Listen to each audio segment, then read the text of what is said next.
So accumulation, very similar to Riemann sums.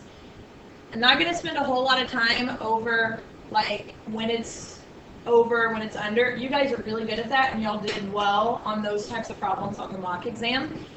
When in doubt, just think what makes sense. Okay, if out of two numbers, if you're picking the smaller of the two numbers, it's an under approximation. Okay, and so you can kind of see here what the rules are. Trapezoidal, I do want to go over this because it's kind of hard to see in this picture. But if you have a trapezoid, okay, and I'm going to go ahead and make this concave up graph, okay, and the actual trapezoid would cover more than what that true area should be, and so that's why it's an over. So when in doubt, just draw a picture and draw an exaggerated picture. Okay, and that's all there for you to see.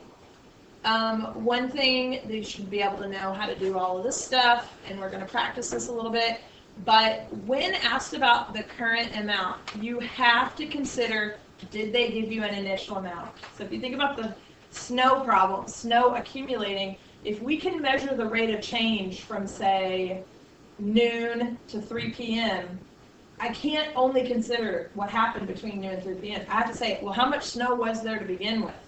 And so you have this initial amount, and you have to consider it. Okay? Sometimes there's two rates. Sometimes it's like the snow is falling, but it's also melting, and they give you both of those rates, and you just subtract them. Okay? That turns out to be not nearly as hard as it may first appear to be. Okay, so I want to first start out with problem number 3. So turn to problem number 3. This is a non-calculator problem, and so on these types of problems, you know you're doing some kind of Riemann sum or trapezoidal sum, because they're going to start talking about how many subdivisions and then what is the approximation you're going to use. Okay, one thing that happened on the mock exam was some people just used trapezoids every time. Whether it was left, right, midpoint, it didn't matter. They just used trapezoids every time. You only use trapezoids when the word trapezoidal is in there. That's the only time. And so they're not giving us a table in this case, so we have to make up our own table. Okay, because you know we need that table to figure out the values. The x values, okay, well what do we think the x values are going to be? All right, I know I'm going to start at -4 and I know I'm going to end at 2, but like what's the next number? It's not necessarily just -3. Let's think about this. How far apart is -4 and 2? They're 6 units apart. How many subdivisions do we have? 3. So each subdivision is going to be 2 each. In other words, if we start at -4, then I'm going to add 2, and then I'm going to add 2 again, and then I'm going to add 2 again. And if you notice, I have 4 numbers. And that actually makes sense for 3 equal subdivisions because we have both endpoints. And so there's always going to be an extra number there. All right, now we got to fill in the y. Okay, this right here is our f of x. Okay, that's our f of x. That's what we're integrating. That's what we're approximating. So I'm just going to plug in. You don't actually have to integrate here. You just have to be able to plug in the numbers. So e to the -4 is e to the +4, and then over 2. And we got to keep filling it. And so be easy on yourself. You don't have to simplify, and you definitely don't have to get the decimal answer. Look at your answer choices here. They all kind of look at what your writing needs to look like that. So this would be e to the 2, right? Because it's -2. The next one's going to be e to the 0. What is e to the 0? 1. I'm not going to rewrite it in this problem because if you notice, every single answer choice, they keep it as e to the 0. So it doesn't help us to rewrite that as 1. It may make it more confusing. And then the last one would be e to the -2 over 2. Okay, so now let's talk about how we're going to do a trapezoid. So remember with trapezoids, you have to average those two values. Okay, so we have to average e to the 4th over 2, and so to average, I'm going to add it I'm going to add the two numbers, and I'm going to divide by how many there are. So I'm going to divide by 2. A lot of people kind of just memorize the whole thing, and they make mistakes like they start going times here. You're just averaging two values. That's why it works this way. And then you're going to multiply by the distance between them, which we already said is going to be 2 each. So that's one trapezoid. We need 3. So then we look at the next one. And where the first one left off, that's where the next one starts. So e squared over 2 plus e to the 0 over 2, all over 2, because I'm averaging those two values, times 2, because that's the distance between the two values. And then we go and we do our third one. Don't worry too much about simplifying until you look at your answer choices. I see lots of 2's and over 2's and times 2's, and I don't really see all of that in my answer choices. So what's something easy I can do? I could take out a 1/2. What's something I could do like in this problem? Yeah, those two, those two, those two. And so if I take out a 1/2, okay, you got to think about, well, what would be left? Okay, so I think we can fairly say that it's not A, B, or C. So is it D or E? So keep in mind, I took out the 1/2, so all we have left is e to the 4th, e squared, e squared, e to the 0, e to the 0, e to the negative 2. So which one is that? E. D doesn't account for the fact that there's 2 of those. See here, there's 2 e squareds, there's 2 e to the 0's. It's a subtle difference there. Okay, turn the page. And look at number 8. This is a calculator problem, so if you need your calculator, the number crunching really isn't too bad here, but you get to use your calculator here if you need it. Okay, so I'm looking at this table, and it's comparing time to acceleration. All right, so that's important. It says the data for acceleration of a car from 0 to 6 seconds given in the table. If the velocity at t equals 0 is 11 feet per second, this is the initial condition right there. So what do we need to do at some point with that 11? Plug it in, use it.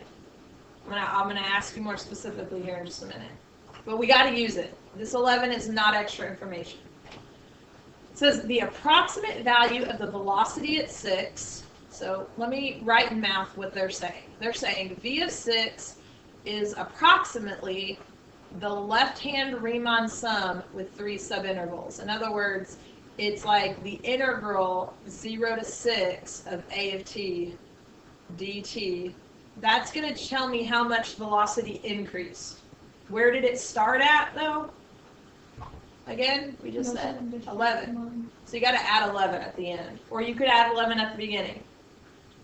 Okay, the way we're going to figure this part out is by doing the Riemann sum. Okay. They tell us it's the left hand.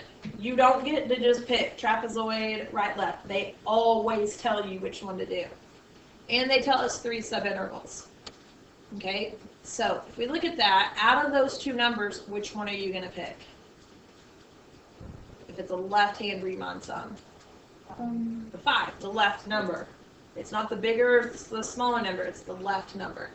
And then you're going to multiply that, okay, we're not averaging, that's for trapezoids. We're going to multiply that by the distance between 0 and 2, which is 2. So that's the area of the rectangle in my first chunk. Okay, so now we do the rectangle for the second chunk. Where the first one leaves off, the next one starts. So out of the next two numbers, 2 and 8, I'm going to choose the left number, which is 2, and I'm going to multiply by the distance and time, which is also 2. Okay. And so I want you to go ahead and write down what the last one is, and if you needed your calculator to figure that out, go ahead and do that.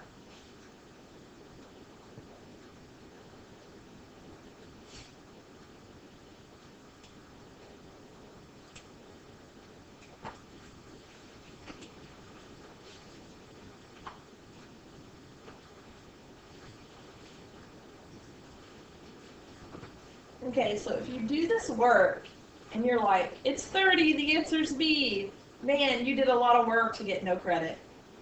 Because what are you forgetting? You gotta add that 11. 30 is telling me that from t equals 0 to t equals 6, there was an increase in velocity 30 meters per feet per second. Okay? But it doesn't take into account the initial condition. You have to add that in. So E. They're not going to give you extra information like this. So if you don't use it, you got to think, hey, I missed something here. Okay, I would like for you to turn to this number 11. This is also a calculator problem. And I like this problem. It's kind of fun. Like the context of the problem is fun.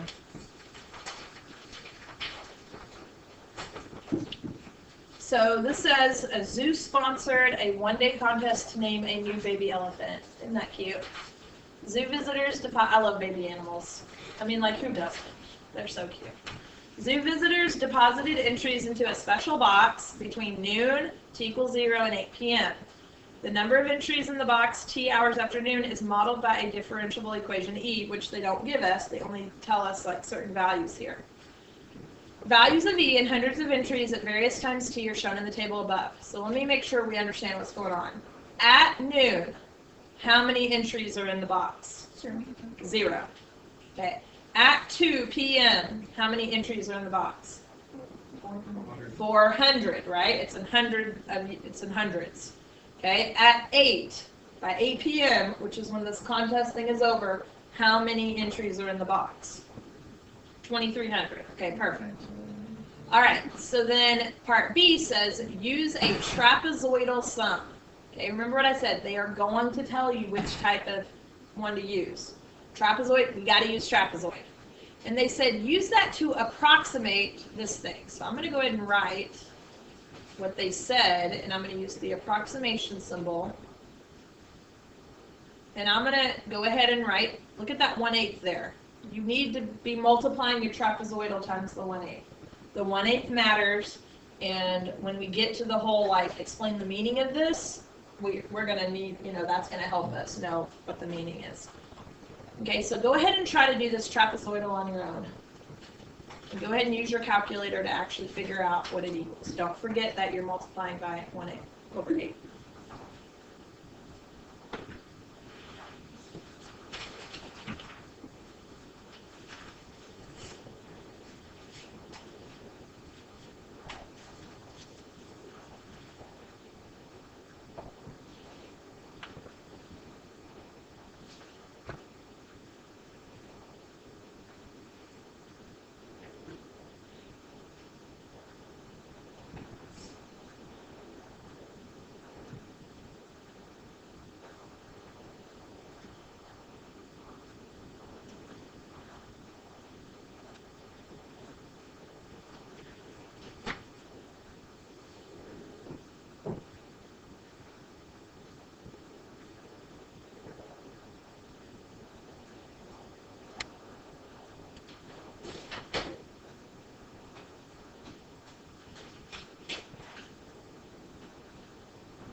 Okay, you should be getting 10.6875.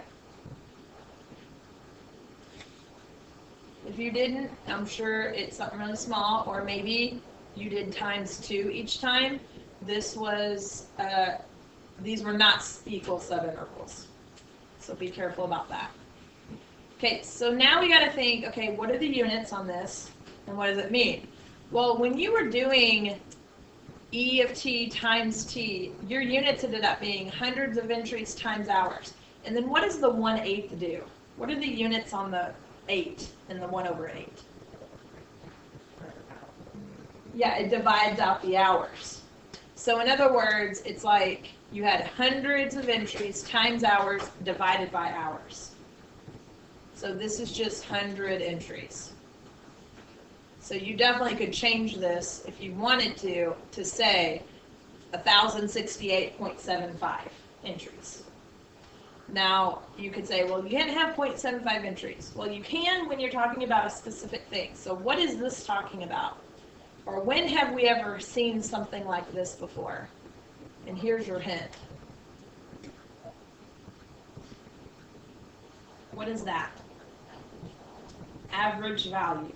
When you see an integral and right next to it a fraction, what they're doing is, think of it this way. The integral, the Riemann sum, whatever you want to call it, it's accumulating. What is the 1/8 doing? Dividing by the total amount of time. When you accumulate and divide by the total, that's an average. Okay, so we got to think, okay, well, what is it? It's an average of what?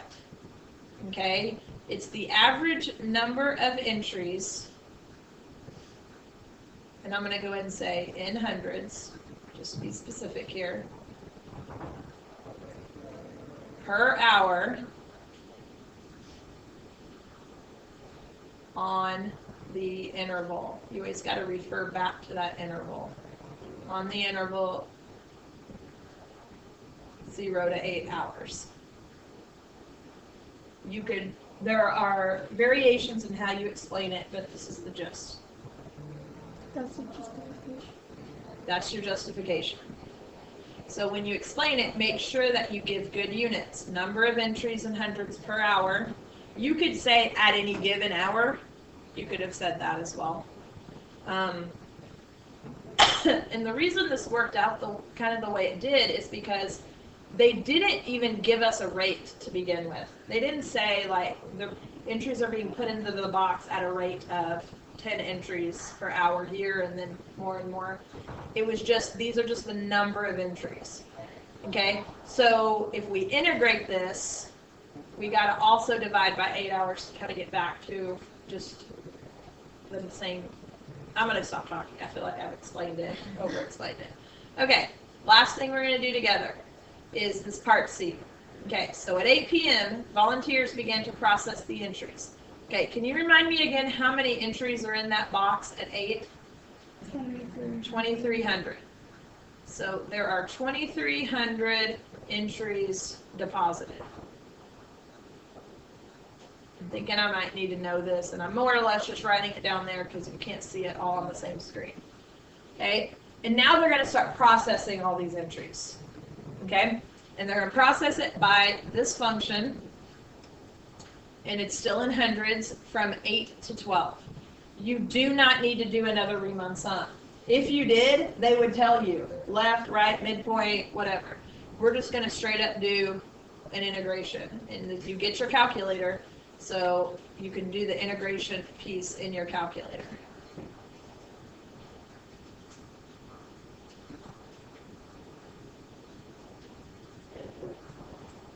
And this is going to tell us how many they processed. And then we're going to do one more step to figure out, well, okay, well then how many are not processed.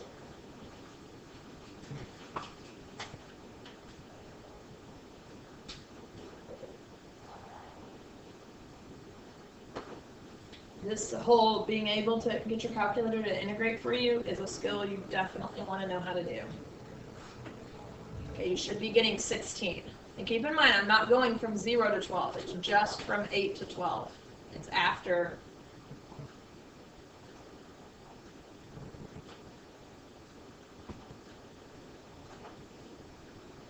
And so you should get 16. So that really means 1,600 have been processed. So how many have not been processed by midnight?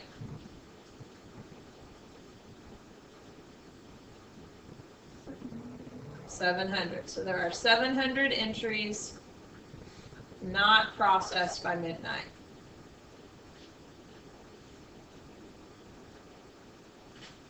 So they probably should have started processing the entries earlier.